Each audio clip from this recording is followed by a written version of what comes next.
Operation of a pulverized coal mill, take 5.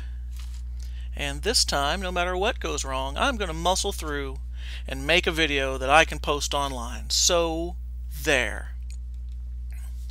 This picture is not mine. It was taken from Google Patents. I'm sure Google doesn't own it. Patent number 4,907,751. It is that guy there. So I will link to that from my webpage. I removed a whole bunch of notes from it to clean it up. It is not identical to the mill used at my power plant, but it is workable. It is good for discussion, and it's what I've got. So this center pipe is where the coal comes in. The coal comes in off of a feeder.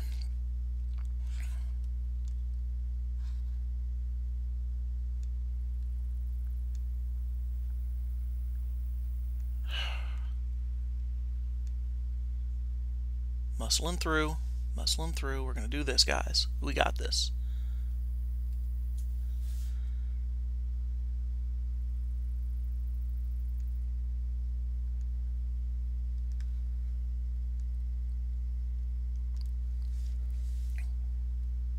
Back to the pin. No.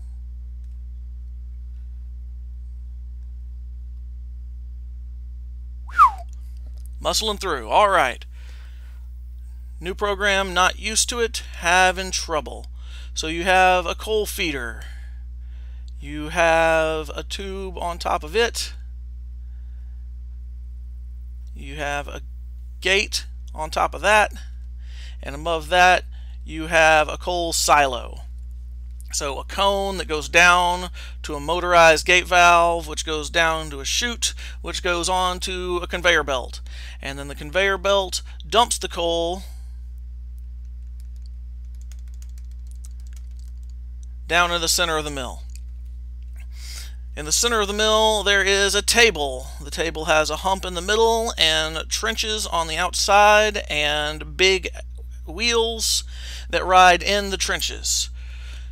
The table turns. The centrifugal force slings the coal outwards into the trench, and the big ass wheel grinds the coal into a very fine powder like talcum powder.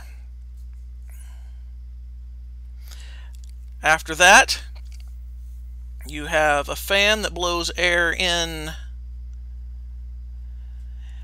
and under the table the air blows up around the outside edge and carries the coal up into this volute. And from the volute, you've got 6 more coal gates. And from there, shoot, man, you go to the burners. I need this thing to quit making lines and just let me freaking draw words. How about this?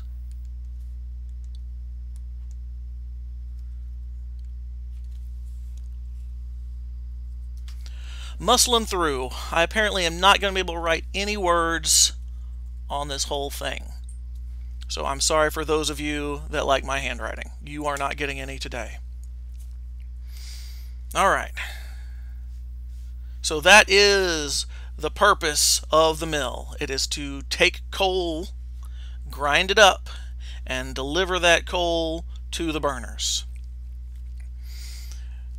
We control the flow rate of the coal by controlling the speed of the conveyor belt. So this has a variable frequency drive, which turns its motor. It also has a scale, so it is delivering a set point in 1,000 pounds per hour of coal, not just a flat speed. So if your coal is more dense, then the belt will slow down to give you the same pounds per hour. That makes sense? Good. I'm glad some things can still make sense in this world. Alright. Before the coal goes in, there is a giant motorized guillotine valve. And then there is a flow control damper upstream of that. I'm sorry.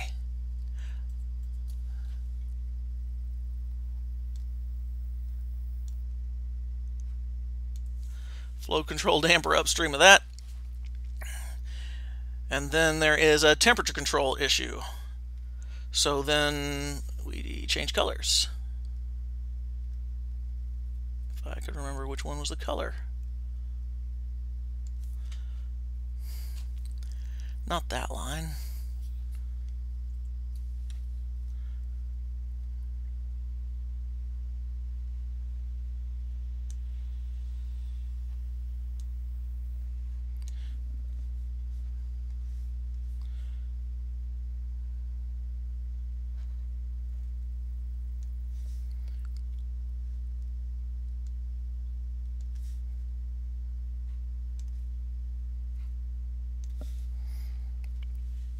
Alright, so you have two different kinds of air coming in. You have cold air and you have hot air. And the cold air is about 100 degrees. Said I wasn't going to write, but that was funny. And the hot air is about 600 degrees. And these two dampers control how much cold air you get and how much hot air you get. This damper controls how much total airflow you get, and it measures that through a venturi, which is obviously downstream but upstream of the guillotine valve. So this measures your flow control. This measures your airflow, this controls your airflow. These two control your air temperature. So you've got some 600 degree air and 100 degree air coming together, and you will have something in the ballpark of, let's get back to red, of 400 degree air coming in, 390 typically. And then you will have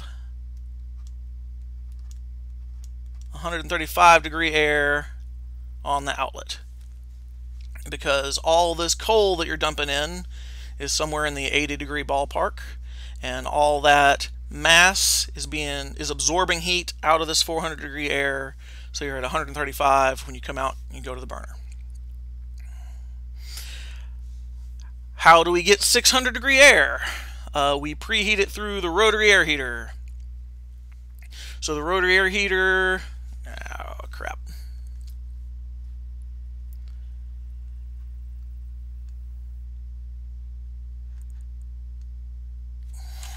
Muscling through, guys, muscling through. So you have a rotary air heater, you have a fan. Don't do that. Whew. Muscling through, I say.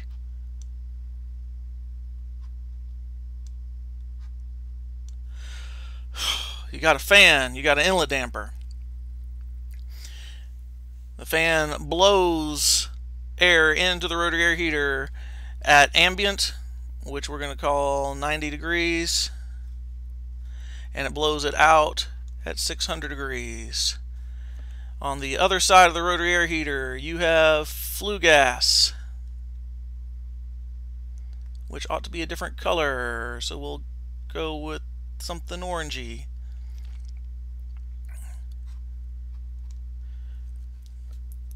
So you've got flue gas, and flue gas is in the 680 degree ballpark, and it goes in the rotary air heater and it comes out in the 300 degree ballpark.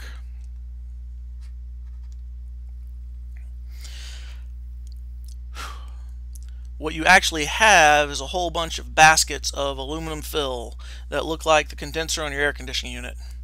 And they're all in a big circle, and that big circle rotates pretty slow, 1.2 RPM. And as it rotates through the flue gas. The hot flue gas heats up the basket, and the cold baskets absorb heat out of the flue gas, cooling it down. And then the hot baskets roll around, and then they get blown across by the PA fan. And the cold PA air cools down the baskets give up their heat to the PA air, and that's how you get your 600-degree PA air. And you also have a little bit of offshoot that goes around the rotary heater, and that supplies the ambient air, the cold primary, to mix with your hot primary to go to your mill, which provides the pressure to deliver the finely ground coal up to the burners.